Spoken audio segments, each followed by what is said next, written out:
Bonjour à tous, aujourd'hui on est le 1er janvier 2022. Une belle journée ensoleillée s'annonce. J'espère que ça va être le signe d'une belle année.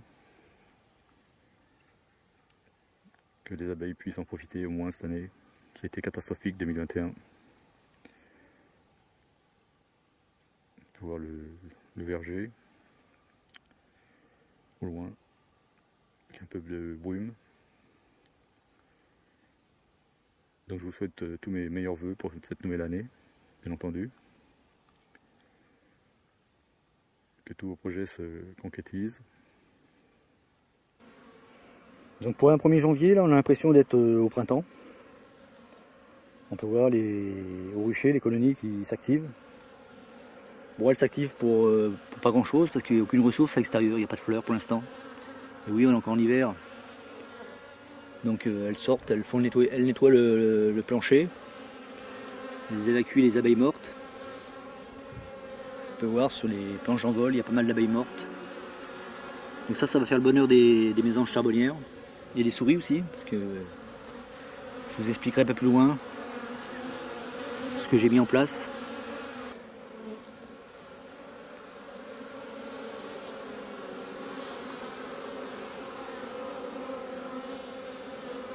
Donc pour l'instant, j'ai pas de perte. J'ai remarqué que j'avais une colonie qui avait beaucoup de mâles, de faux bourdons. On en voit un paquet là. Pour moi, ça c'est une colonie qui est devenue bourdonneuse. Pourtant, lors de la visite d'hivernage, il y avait du couvain, d'ouvrières. Je ne sais pas ce qui s'est passé. Est-ce que c'est un remération tardif qui a échoué? Un remération, c'est quand les abeilles décident de remplacer la reine. C'est pas normal. Pour moi, c'est une colonie qui est devenue bourdonneuse. Donc on verra ça au printemps.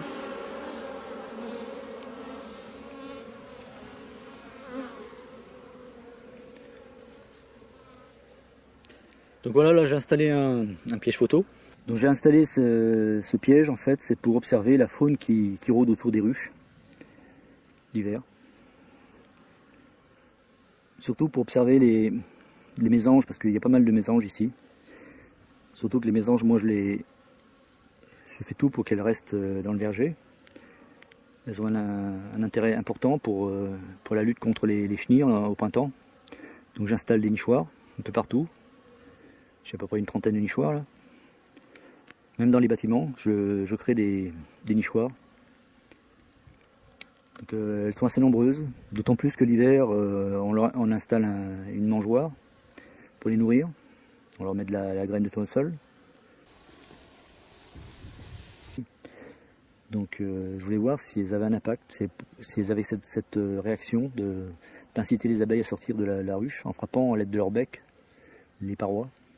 Donc j'ai pas vu ce phénomène, non. Elles viennent juste récupérer les abeilles mortes sur les planches d'envol, c'est tout.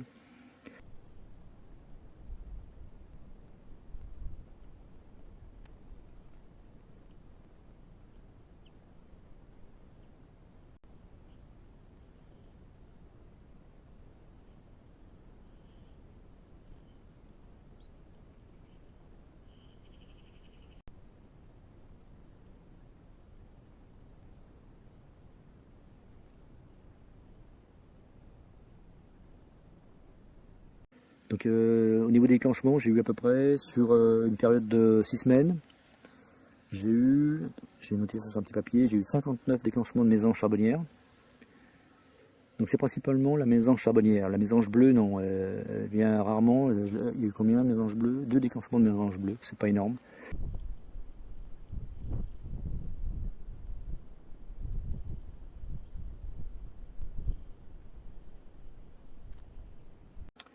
J'ai eu aussi les souris. Alors les souris, j'étais surpris.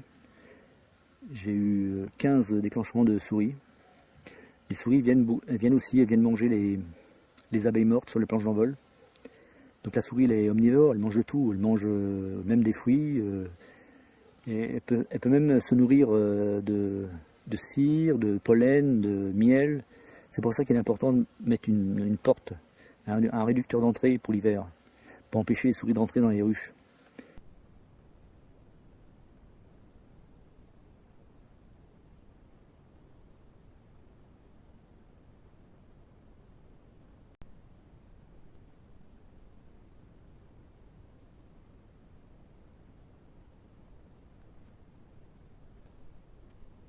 Surtout quand les températures sont négatives, en fait, quand les abeilles sont grappées, elles sont inertes, elles n'ont aucune réaction. En ce moment non, parce que les températures sont trop douces, donc les abeilles là, elles vont réagir, là, elles vont piquer. Mais quand il fait froid, l'instant que la colonie est grappée, elle est serrée, c'est fini. Si les souris arrivent à rentrer dans la ruche, elles font ce qu'elles veulent. Elles peuvent même manger les abeilles, donc, et même s'installer. Pour elles, elles ont le gîte et le couvert là. C'est pour ça qu'il est très important de mettre des portes. J'ai eu la fouine aussi, la fouine elle est venue. Bon, la fouine, pareil, bon, la fouine elle pourrait aussi faire des dégâts, mais bon, là il n'y a aucun risque parce que c'est quand même des ruches quand même qui sont en bon état. Donc elles vont pas venir creuser dans les ruches. Donc la fouine elle vient principalement pour les souris, pour capturer les souris. Parce que les souris en fait elles se mettent un peu partout, elles se mettent dans les parpaings.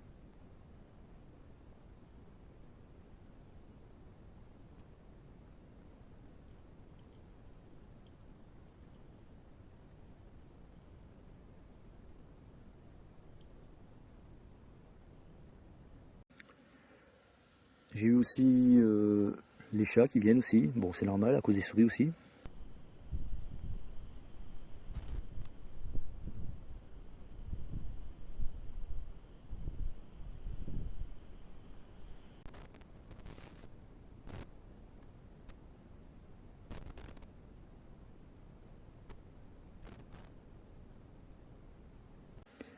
J'ai aussi le renard, le renard j'ai pas eu beaucoup, il est déclenché 3 fois. C'est pas énorme.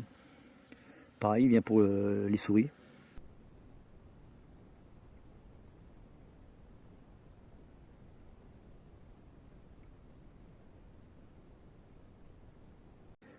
Donc le principal, c'est que j'ai bien observé que les maisons charbonnières n'avaient pas d'impact néfaste sur les colonies d'abeilles l'hiver.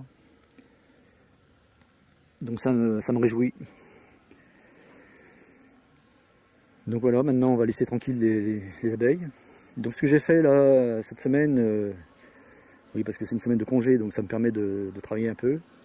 J'ai traité, toujours pareil, je fais un traitement complémentaire, moi là à cette époque, là c'est l'acide oxalique par sublimation.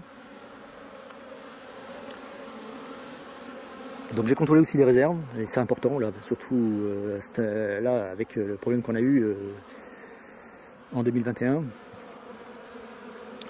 Je n'avais pas beaucoup de réserves, vous avez bien vu dans ma dernière vidéo, j'avais quand même nourri pas mal au sirop. Donc j'ai dû nourrir 6 colonies là avec du candy. Donc en hiver on utilise du candy. Donc moi j'ai utilisé des nourrisseurs Nico, ça n'a pas changé, vous le savez bien. Donc ce bac là, le bac du haut, là, je ne mets rien dedans. Donc ça c'est le petit bouchon de l'autre bac. Donc là j'ai mis du sirop, mais là j'ai fermé. Donc elles ont nettoyé et après j'ai refermé. Donc c'est propre, c'est nickel. Par contre là j'ai mis le candy. Le candy, là c'est un pain de 2,5 kg. J'ai enlevé le bouchon et j'ai fait un petit trou dans le sac pour qu'elle puisse accéder au candy. J'enlève le plastique. Comme ça, elles vont pouvoir passer par là. Surtout, j'oublie pas d'enlever le bouchon. Voilà, donc elles vont passer par là. Je referme avant que... Il faut bien se mettre au niveau. Attention. Voilà. Il faut bien qu'elle puisse... que le trou de la poche corresponde au trou d'accès. Sinon, on peut pouvoir accéder au candy. Moi, je mets 2 bouchons en plus en liège là. Pour éviter que quand elles vont consommer tout le candy, que le plastique vienne obstruer l'ouverture, l'accès. Voilà. On les voit, c'est des bouchons en liège. Bon, c'est vrai que pour avoir des bouchons, il faut picoler. Bon, avec modération, bien entendu. Mais ils servent quand même, les bouchons. On peut mettre aussi des petits morceaux de bois si on n'a pas de bouchon. Parce que moi, je suis pas tout le temps là, donc la prochaine fois que je vais revenir, ça sera pas avant le mois de début mars. Donc il suffit que ça m'est déjà arrivé de voir que la poche vienne obstruer l'accès au candy. Donc là, c'est embêtant. Surtout si ça piège les abeilles dans le sac. Et oui, si elles ne peuvent pas redescendre dans la ruche, c'est pas bon. Donc c'est pour ça que maintenant je mets des petits bouchons en liège. Donc quand c'est trop liquide, la dernière j'avais du miel, il était un peu liquide, donc j'avais mis là un dispositif, un petit tube Hiro en plastique, qui permettait aussi aux abeilles d'accéder facilement. Voilà. Là c'est pareil dans la ruchette. Donc dans la ruchette, non, je fais pas pareil. J'ai pas de nourrisseur dans la ruchette. Je mets un cadre, j'avais déjà dit, un cadre en bois. Donc voilà, c'est une ruchette muscade toujours. Et le pain de candy est posé dessus. Là ils sont en dessous. Donc j'ai mis un plastique en plus pour éviter que la chaleur elle s'en aille. Ça maintient la chaleur en même temps. Voilà. Et ça me permet aussi d'observer, de contrôler la consommation, si elles ont besoin ou pas. Bon là, il n'y a pas de problème. Là, elles vont jusqu'au mois de mars sans problème.